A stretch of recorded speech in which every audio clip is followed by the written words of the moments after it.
Good morning, America. This is Hubert Johnson with Taxes Made Easy. Thank you for watching here on the smartmoneyculture.tv. We're going to talk a lot about, I'm just going to break it down to the basics and go over the different resolutions and programs that you have in dealing with IRS and state taxes and talk about which ones might be best for you, when, and why. So this is kind of a broad overview of what are your options and what might be the best options for you in your given circumstances. As a tax attorney, I might think I know something or what I might suggest. And there's plenty of times where I suggested something and they said, we don't want that for reasons that haven't been explained to me. So again, that's why it's very important to have someone lay out all your options and then let you choose so that you can make an informed decision. So we're gonna do a deep dive into that today, and we'll be right back after this break.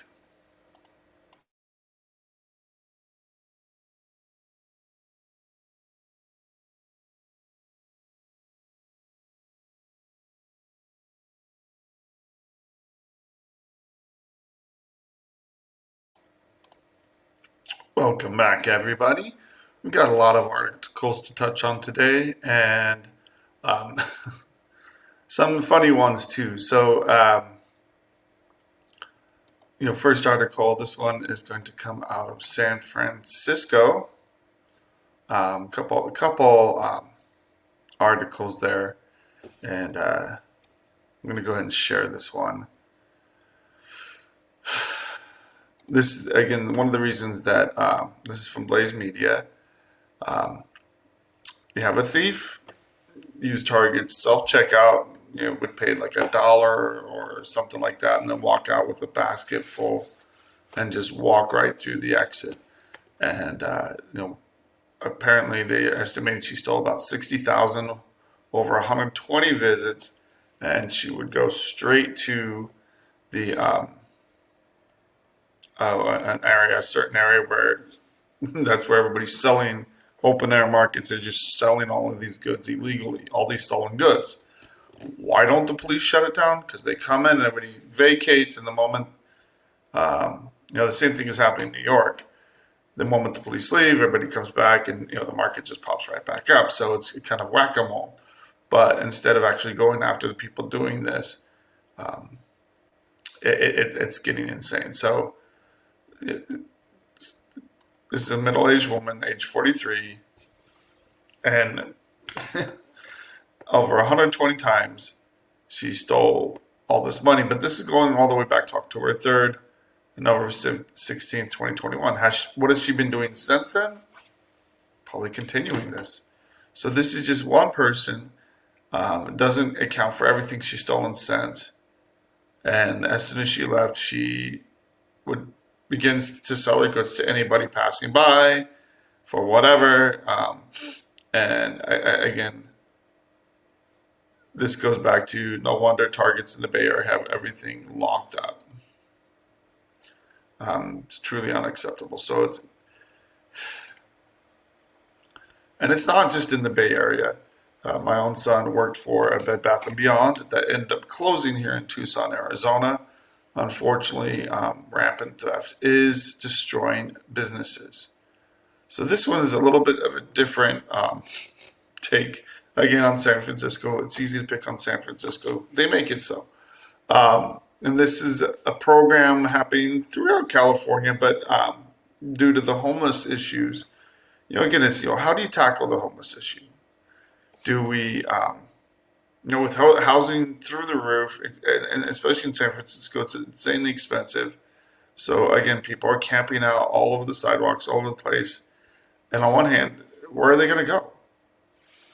There's no place in the country now where you can go and really just get affordable housing, because due to everybody's exodus, everybody's trying to find cheaper housing. People have fled all across the country at this point from California and other really expensive areas. So San Francisco has a program. They're spending about $5 million a year to give vodka shots and glasses of beer to homeless people. The reason why they're doing this is to cut down on calls to police and hospital stays. So And this kind of it can make sense that you're measuring out how much you give each person per day, or trying to, um, so that they can avoid having hard crashes. Absolutely. I mean, and these are people that are severe addicts, and so they have a managed alcohol program, started during COVID, and then the Adam Nathan, who's reporting this, who's the chair of the Salvation Army San Francisco Advisory Board, stumbled upon this building. He sees what's going on. It's at a hotel. They have kegs set up, and anybody that's been assigned an alcohol use disorder can come in and get beer throughout the day. They just walk in, grab a beer, and then another one all day. So the addiction problem is such a bad issue in San Francisco that they're really questioning, is this an effective use of resources? Are they perpetuating the problem, or are they doing a good job in keeping people out? So again, you have a School of Nursing professor claiming that the goal here is to stabilize the alcohol use so they're not binge drinking or stopping drinking and having seizures. And then they're in the ER. Again, I'm not going to get into, is that really an efficient use of services? But I think this is facing the homeless crisis across the country. And if you don't think that has a huge impact on economies, on our locally, I have times where I go in and I'll referee youth sports, and there's homeless in shooting up, and the bathrooms where kids are trying to use the bathrooms when they're playing soccer or baseball, and it's crazy. But at the same time, these people need to be taken care of as well. And so I think as a society, this is one thing that we've really fallen flat on and can do much better. Now, on a different note, we're going to jump international for a little bit. And this is just, I thought this was interesting. A world famous tennis star, Camilla Giorgi, who was number 26 in the world, she abruptly retired and disappeared and can't be found. And why? She's running from Italy's financial police. So, investigating her for non-payment of taxes and undeclared income. Sound familiar? So I think it's interesting. Apparently she fled, and they suspect that her and her family have fled to the United States. But they're saying that she lied on her tax returns, and didn't declare income. So now she's on the run from the Italian police, and are believed to be in the United States. So hope if she gets found, she could face extradition to Italy. But again, I just want to point out these issues exist internationally. So depending on where you go, you still have to pay taxes, you still have to contribute depending on what the tax rates are wherever you are.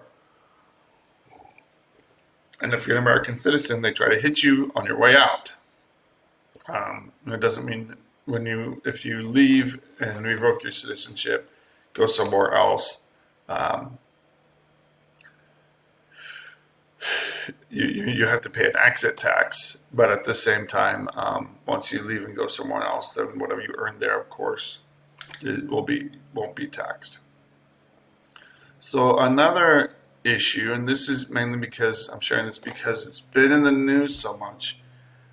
Everybody's talking about Gaza and particular Rafah with the latest military push to wipe out Hamas. And the question is, again, the Biden administration doesn't want them to finish them off due to the humanitarian crisis happening. But there's a bigger humanitarian crisis happening on the other side of Israel as well, in the West Bank. So the PA, or Palestinian Authority, says it can only pay 50% of the civil sector salaries this month. So everybody working for the government in the West Bank, this is a huge source of revenue for them. But the economic disaster coming down on the West Bank is going to be the next huge problem, and nobody's talking about it. So there are a couple of reasons for this. Mainly, Israel is withholding funds. So the finance from Israel is holding back 46 million, and protests of PA efforts fighting against the state of Israel. What are they doing? They're trying to get top Israeli. They're trying to get the International Criminal Court to issue a warrant, arrest warrants for top Israeli officials. Yeah, I can kind of see where they're not so happy with the PA when they're trying to get the very officials giving them tax money arrested and with criminal warrants. So it's a mess. But if you thought Gaza was bad, and it was horrible, right now it's destroyed. There's a hope that it will get rebuilt, and hopefully after a generation or two of it not being controlled by insane Hamas, that and the hate and that vitriol that's been ingrained in generations. Hopefully they'll be able to live better lives, and to actually get a real education without Hamas taking all their money and building tunnels and attacking Israel nonstop. But then just across the way, not only do you have the squeeze on this is an important paragraph right here.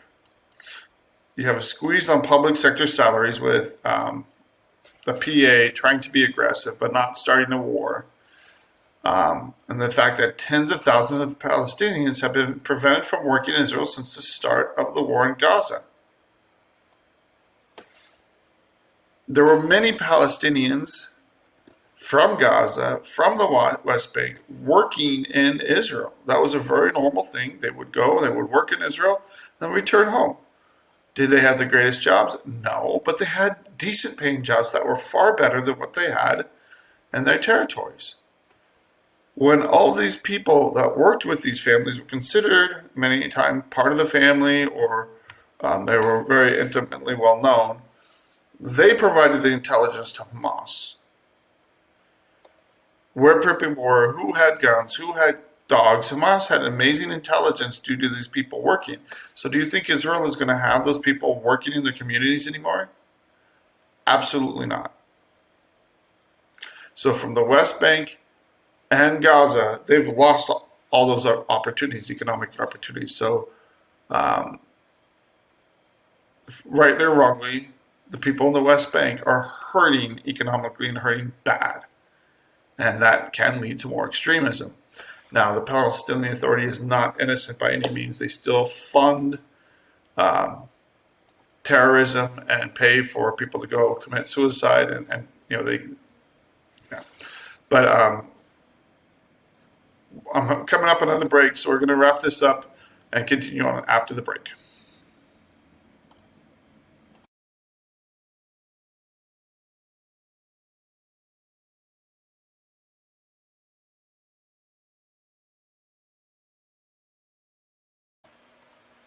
Welcome back, everybody. So just continuing with this article, just want to wrap it up. There's one last thing here towards the bottom of the article.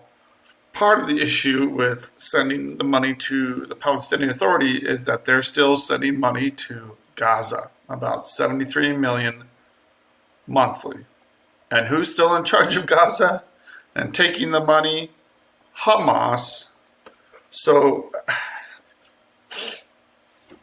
can I understand why Israel is withholding the money? If it's flowing to Hamas, yeah, that's a huge problem. Very counterproductive. But in the meantime, Gaza is still working with Hamas, the PA, Palestinian Authority, is still supporting terrorism. And so in the end, who gets hurt? The Palestinians in the West Bank. And they get hurt bad. So again, this is the next thing to watch for. So we're going to switch domestically here. So this is going to be fairly quick. The Biden administration has been talking about new tariffs on EVs or electric vehicles from China due to unfair competition. He's saying there's a 25% tariff currently that the Trump administration put into place, and he's saying he's going to raise it as much as 100%.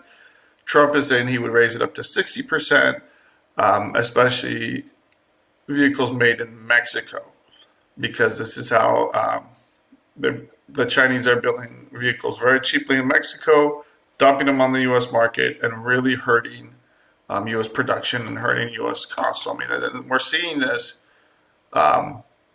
where Ford, GM, all the major companies are taking a huge bath on electric vehicles. And as we're trying to support electric vehicles with all kinds of subsidies, it's just counterproductive of how Mexico, China through Mexico, undercutting our electric vehicle companies. So if we want electric vehicles, and again, I'm not opposed to electrical EVs in principle. It just should make economic sense. But China's doing what they can to make it not make sense and to really undercut American manufacturers in the process. So not playing fair. They never did, but they're just getting worse. So the question is I don't think there's, policy-wise, I don't think there's much of a difference between Trump and Biden. They're both saying that they want to hit this. But again, important to note that our market is being undercut by China again. And I think it's good that both the Biden Trump administration or Biden administration Trump campaign are saying that they would both react very strongly with it to deal with it and try to address that issue. So next article, I'm not going to even pay attention to the headline that much. I mean, this is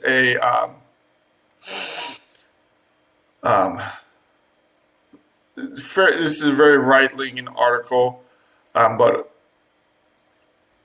he's got a new plan that just came out. And this is what I want to focus on, the details of the plan, not the political, here we're going to talk about. This sounds like a good idea, giving households $400 a month for 2 years when they first buy a home. So this is an incentive to encourage first-time buyers to go out and build a home. And while home ownership has been struggling, it has been suffering, I think the intention is good. I think the intention is going in the right way, helping people get out of a rental market. Long-term is good for the economy. Problem with this, and this is where the article comes in, and it's very critical of the Biden administration and how they're going about this. And their main point is, look, we already have more demand for housing than supply. And that's why high prices has gone up so much. And so looking at supply and demand economics, if you don't deal with the supply issue, there's only so many houses on the market. People aren't selling their homes because interest rates are so bad. If you don't deal with the underlying issues, throwing more money at the problem is only going to make it worse. So if you drive up demand but the supply stays the same, what's going to happen to the price? The price will just increase. So if you put more people searching for homes when you have so little homes on the market as it is, it's not going to solve anything. It's just more people trying to fight over the same number of homes on the market, and it can be very counterproductive. And anybody not qualified for this program will end up just paying higher prices. So it's going to hurt people rather than help. But I do think it's a good idea that they're trying to help. But at the same time, and this is something that we've already talked about, green housing mandates pushing Americans further into the red. So this is where you look at they might give you a credit for $400 a month for 2 years, which is $9,600. But then the new green energy mandates are going to add $31,000 to the cost of a new home. So when they talk about supply and just driving that cost of homes higher and higher, unfortunately, the government does this. Hey, we'll give you a drop in the bucket, but on the other end, we're going to make new supply so much more expensive. They'll say, well, you'll break even probably in about 30 years. This article says about 90 years, but that I think that's a very, very high estimate as to how long it'll take. But again, if you have to pay out $31,000 up front, you get a credit of $9,600. You're still losing $20,000, and it's that much more expensive. I mean, we're working against ourselves, people. So, God, just one last article I do want to touch on, and this is because this has been in the news before. We've touched on it before. So, Bob Menendez, this is the guy that had, he was being accused of accepting bribes and illegally acting as a foreign agent on behalf of Egypt and Qatar. And more charges have been added. So this is the guy that had the gold bars in his. He had thousands of dollars in cash, packaged up in plastic, hiding in freezers in his garage, gold bars, mortgage payments, luxury vehicles, and more. And he had no way to explain it. So he's going to trial again. He went to trial on corruption charges. I believe it was 2017, and it was a hung jury, so they didn't convict him, even though he's probably sorry. Even Democrats are calling him out. Famously, John Fetterman, who the Republicans went after very aggressively in the primary, won the election. But John Fetterman has been calling him out.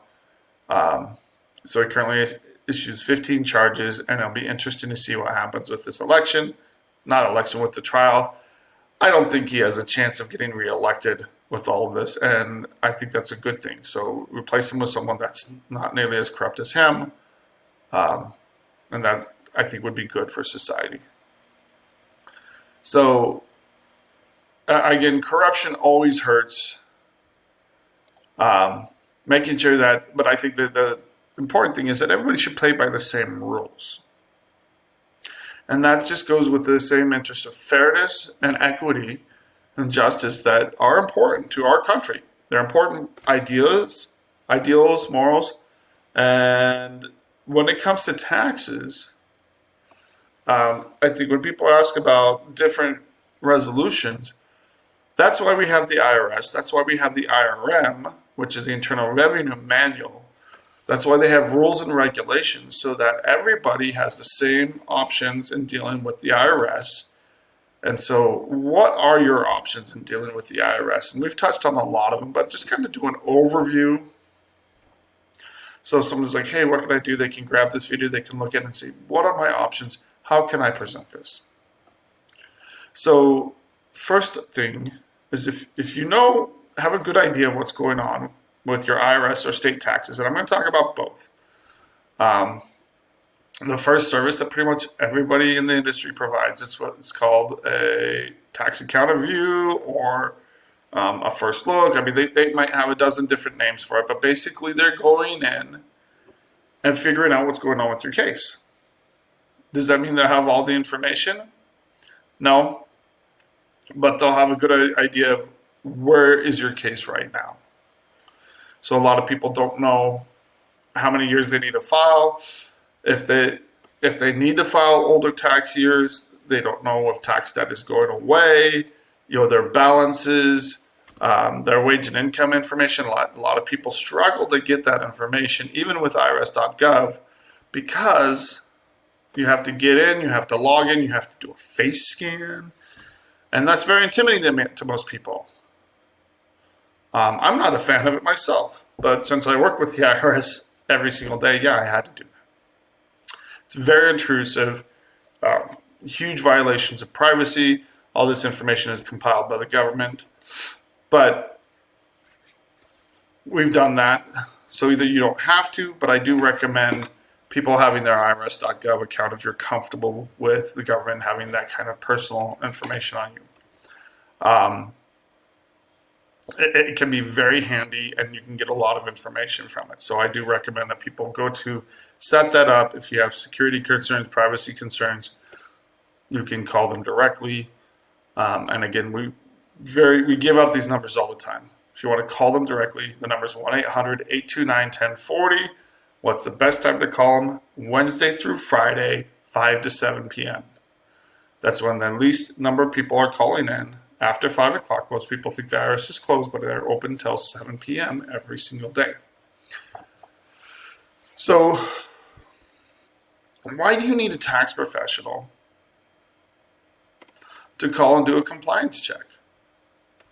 Well, I listed all those things, and one of the things that they hammer into attorneys and law school is issue spotting. So we might not know everything. We might not know the answers to everything. But when we know how to say, oh, that can be a problem, that can be a problem, that can be a problem, that can be a problem. This is the information we need to go find the answers. Or if it's a typical case, which most of them are, we've been there, done there so many times that we already know what the answers are and what people need. So a lot of times people ask, okay, well, I need to get my tax returns done. I need to do this or that. And I've had times where people, we got all the information, we've got it together for them so they could prepare their taxes, and they thought they were going to owe $100,000. Then it came back that they owed $10,000. And it's very, very different when you're working a $100,000 case versus a $10,000 case. What you're going to suggest, what's a good option for you might change dramatically. So that's why it's good to get those returns done. Get them done quickly. Don't play around with these. But once you get your returns done, and then you have a good idea of what you're looking at, what your total balances are, and when they're going to expire, etc., that's when you can make a more informed decision about what options are best for you. So if that happens to you and you're getting charged a pretty hefty fee, and it comes back that you owe a lot less in taxes, you need to go to your company and renegotiate. Say, hey, I thought I was going to owe $100,000, and if they've already charged you or they've already billed you $4,000 or $5,000 and you owe $10,000, you need to go back to them and say, hey, that's something that sometimes we don't know. They come and they think it's a huge problem. We go in there, dive into there, and sometimes they have filing enforcements where they do have very high balances. But once we get those original returns done, then their actual balances drops down to a very low amount. And we'll change gears. We'll do, and again, anybody you're talking to, make sure they will be flexible with you when your situation changes. It could be that you get a bunch of money and you just decide to pay it off. Could be that the balances drop, some years drop off, or they go down, or your balances shoot up, and that they're not going to charge you a whole bunch of new money or new fees, unless you do something different. You have a different resolution. So a tax account review done right is the bedrock of any case. And a lot of times that's the only thing we do. We go in, we check out, see exactly what's going on with the case. Sometimes we've had people that were very concerned, that were getting letters, they didn't know why.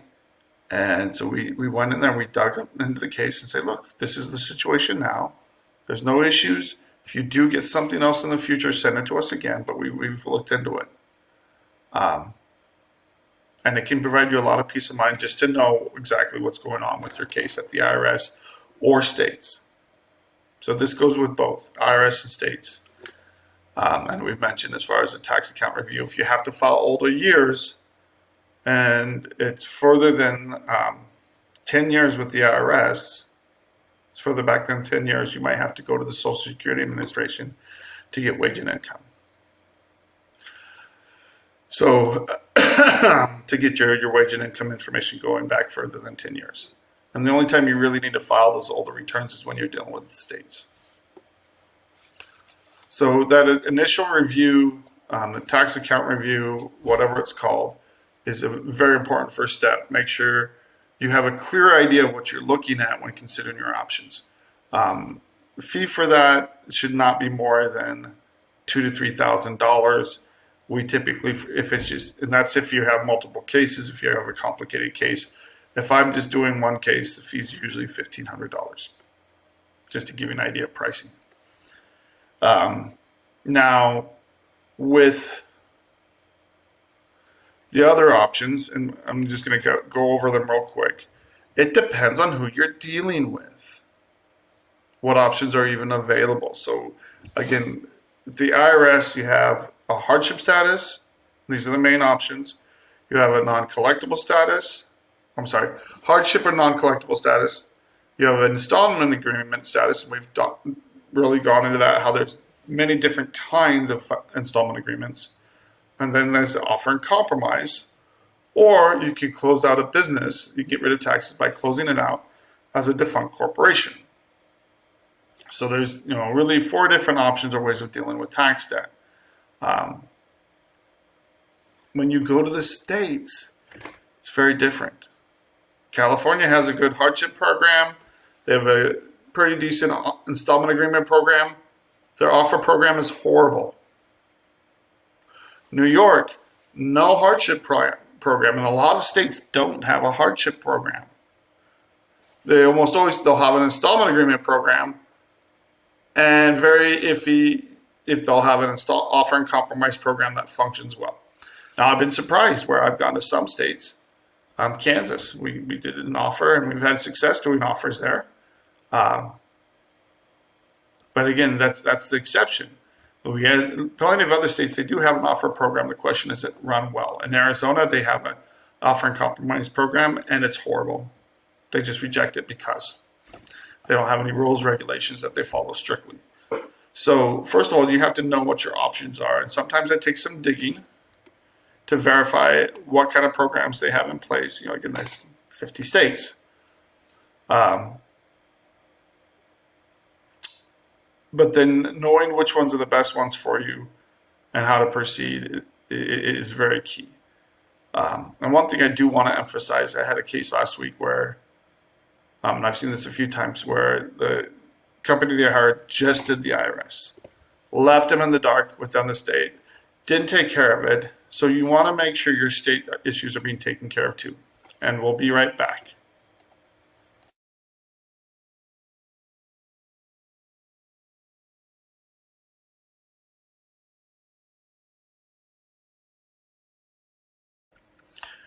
Hubert Johnson here with Guardian Tax Law. Thank you again for watching live or on Read podcast. And so we're really just taking an overview look of how to decide which program is best for you. So after you've done your initial review and you have good information, you have an idea of how long your tax debts are going to stick around. You're going to be fully informed of the pros and cons of each option. So the first option, a non-collectible hardship status, is limited in its scope. It didn't used to be like that. It might change with the new administration, but this is one of the changes the Biden administration has made, where now it only lasts for 2 years. Before, people would stay in the status for at least 2 years, but you would stay in the status well beyond that until your income passed a certain threshold where it would bring you up for review again. So if you start making a bunch of money, okay, you'd get reviewed. But if you were on a fixed income, or if you were struggling and you just needed quite a bit of time to get on your feet, it was a great program, and it still is a good program. It's not that hard after 2 years to put someone back into that situation, but you have to go through financials again. So when someone pays for a resolution, it's hard to say, okay, I've got to pay for it now, the attorney time and work, and then I've got to do it again in 2 years, and then every 2 years thereafter. So if you have tax debt that's expiring soon, that makes a lot more sense to go into a hardship status. But if you have new tax debt that you just filed, a non-collectible status might not be the way to go. So first of all, you have to qualify for it financially, but if you do qualify for it, it might be a good option. Often is a great option for you to buy time. Now, if you don't qualify for an offer in compromise. It might be your best option. If you just can't afford to pay. And there's plenty of people that we put in a hardship status because they just could not afford to pay. There are tax liens filed when you get put into a non-collectible status because you're telling the government, I can't afford to pay you. Tax liens do attach to real property. So if you do have real property, be aware of that. If you're trying to sell it or if you're trying to purchase a home, it will show up under a title search. So whenever people are, mortgage companies want to make sure that you can afford, to purchase a property. And so that way, if you're looking at buying or selling property, that's another concern with doing a non-collectible status and having a tax lien filed. When can the IRS file a tax lien? Almost any time. So as long as you have tax debt out there, there might be a tax lien that you have to be concerned and address. That doesn't show up on your credit anymore. That changed in 2017. So that's a good thing. But again, it's something to be aware of and the consequences that you'll have to deal with. But you could always pay down the debt or choose to do something else. Even though you're in a non-collectible status, doesn't mean you're locked into it. If you're trying to purchase property, one way to do that is by setting up an installment agreement. So why would people hire a professional to set up an installment agreement? There's plenty of people that can just call the IRS. If you have a simple case, you don't have any of those issues that's going to cause problems. And it makes sense. It makes sense to have someone that knows what they're doing set this up. I've had so many people, even very wealthy people, that thought they were on an installment agreement where they were paying monthly, and they weren't getting anywhere. It's because they did not have it set up correctly, or they owed again. They might have gotten on an installment agreement, but then owed again. Or sometimes they're paying on the oldest tax years, but then they're owing every single new year and getting hit with new penalties and interest that's killing them. And that's why they can't get ahead. If you feel like you can't get ahead with tax debt with the IRS or states, you're probably doing something wrong. Now, don't get me wrong. There are plenty of states where the interest rates are insane, and especially since they can stick around for 20 years. You might want to look at a different resolution or option available to you. But again, especially with the states, that's going to be high. And it's going to be costly. So that's why if you have to do an installment agreement, deal with the states first. Use one, be strategic. This is why I really think if you have someone that's just doing the IRS and you have state issues too, it makes more sense to hire someone that can deal with both issues and they're familiar with state and IRS issues because you can use the state to help you with the IRS. I had a case recently where just in the last week or two, I'm pretty sure I talked about it.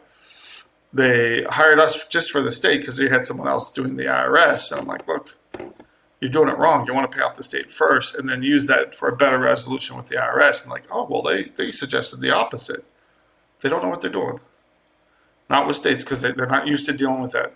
They're not used to providing a comprehensive service with the best options for the taxpayer. So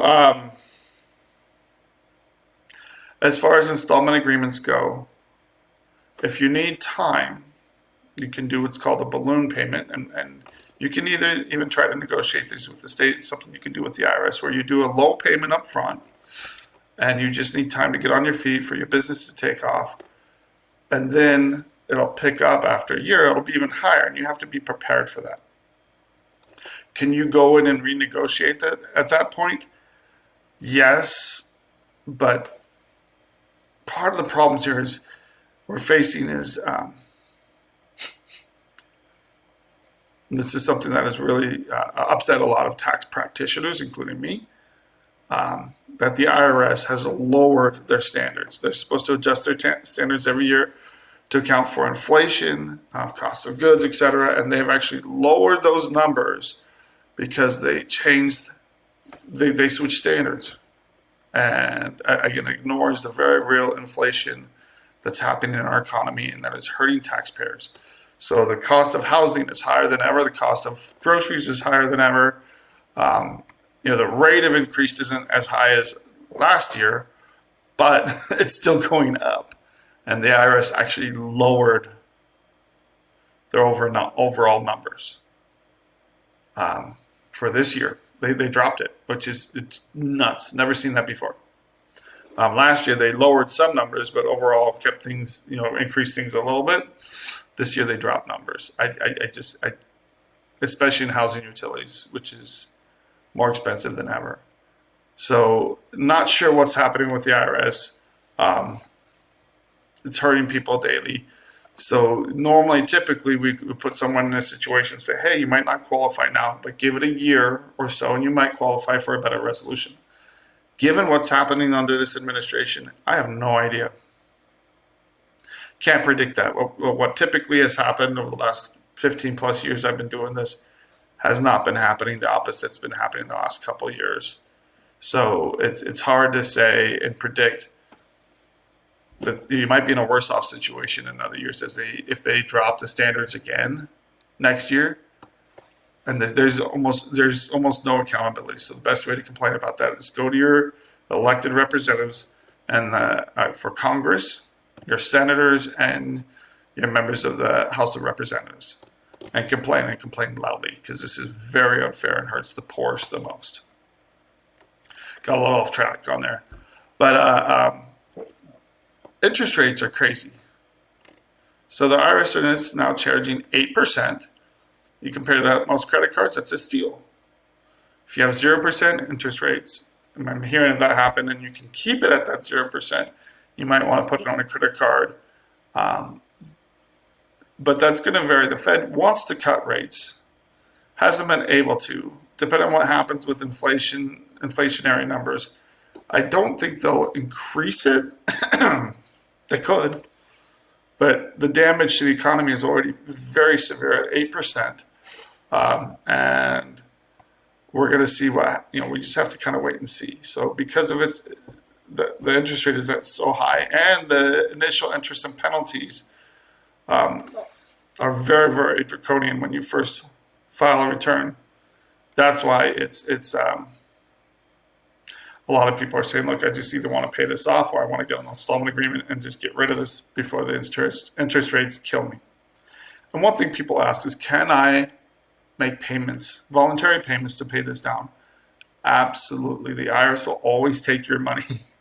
So, a little joke. But if you do have the money and you can pay it off and get rid of this and get that monkey off your back, sometimes that's the best thing.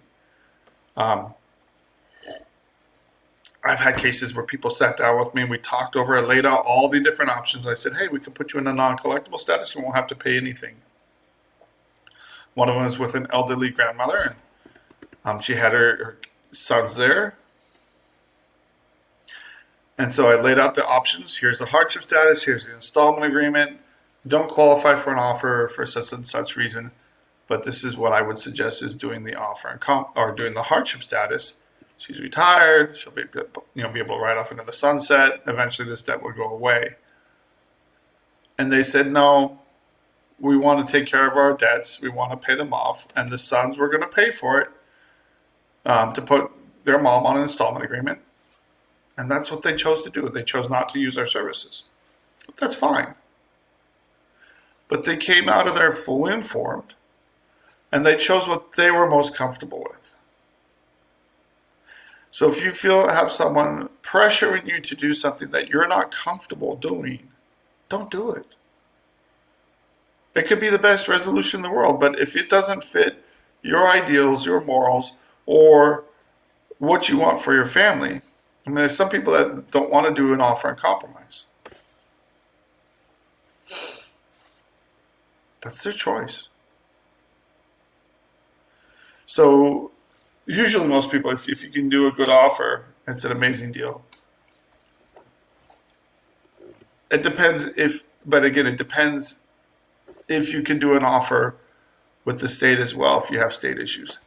Biggest issue I see out there, too many people, and I've had people go to court over an IRS issue, and the state piggybacked on it afterwards and hit them with the big tax bill. They were able to do an offer and compromise with the IRS, settle the balance, and he's like, well, what am I supposed to do with the state tax? He's like, oh, just do an offer with the state as well. He owed California. California was not going to give him an offer, and they didn't. And so he came to me saying, what do I do? I said, okay, well, here are your options with California. If someone says just do an offer and compromise with the state, they better know what they're talking about, and they better be able to explain it to you. The state we do more offers with than anywhere else is New York. But any other state, don't just take it for granted that you can do an offer and compromise with the state. With the IRS, someone tells you can do an offer and compromise, they better have gone through your financial information, gone through all your assets, and you better disclose everything. If you're moving assets around, if you have property you haven't disclosed, or if it's a funny issue, more and more, especially in the last year or so, the IRS is rejecting offers, and sometimes incorrectly. And we've had to appeal them. The level of competence and the scrutiny being applied at the IRS is tougher than ever, and sometimes it's not correct. What do you do when the IRS doesn't get it right? You appeal it. You hope that the appeals officers, and we do have a lot better experience with appeals officers, but we've had appeals officers get it dead wrong lately. Used to be when I went to appeals, I got an expert, understood legal issues many times, and it was someone that was reasonable, that I could always talk to and get, sometimes just they didn't qualify. We tried, we did our best, but something came up, the numbers changed, and it just didn't qualify anymore. But we're seeing plenty of times where they should have qualified, the offer should have been accepted, and it just gets kicked out. So your options there are either to pursue a different option or to resubmit the offer. So again, key takeaways here. Have someone lay out your options. To know your options, they should have gone through your financial information with you in detail. Don't hold anything back from them. And that way they can give you full, accurate assessment of what you do qualify for and what you don't. And if you don't qualify for, say, an offer and compromise, they should be able to explain to you why or what adjustments can be made so that you do qualify. And sometimes it's just too much. Sometimes it doesn't make sense. Biggest issue I see is where people go and they spend money on paying off credit card debt. They get some money, they pay off credit card debt, and they're like, okay, well, let's do an offer now. Talk to a tax professional first before you make those mistakes.